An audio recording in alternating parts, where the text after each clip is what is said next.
ఈ భార్గవుడు హైహవా సూర్యవంశాది క్షత్రియులను హతమార్చిన చరిత్ర వినలేదా నీవు? విన్నాను మహాత్మా, కానీ నాదొక సందేహం. కార్తవీరుని కుమారులు మీ తండ్రిని హతమార్చారని 21 సార్లు క్షత్రియ రాజ్యాలపై దాడి చేసి ఎంతో మంది క్షత్రియులను భయంకర రీతిలో మట్టుబెట్టారు కదా. ఆ సమయంలో మీకు జరిగిన అన్యాయానికి కార్తవీరుని కుమారులను చంపారంటే ఒక అర్థం ఉంది. కానీ ఏ సంబంధం లేని ఇతర వంశాలపై దాడి చేసే హక్కు మీకెవరిచ్చారు? అయితే ఇప్పుడేమంటావు? నేనెందుకు? దీనికి మీకు కాలమే సమాధానం ఇస్తుంది.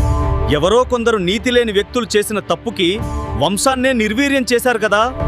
పరమేశ్వరుడిని ప్రసన్నం చేసుకుని చిరంజీవి అయ్యారుగా. ఆ వరమే రానున్న యుగాల్లో మీకు శాపమవుతుంది.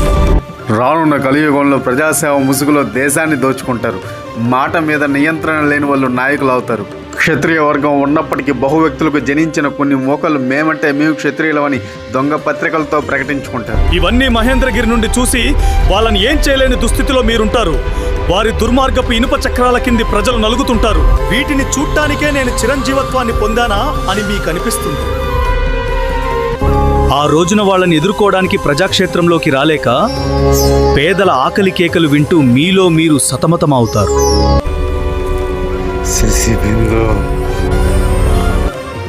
నిజమే కుమారా, నువ్వు పేర్కొన్న అంశాలే కలియుగాంతానికి సూచనలు అవుతాయి. సుఖీ భవ.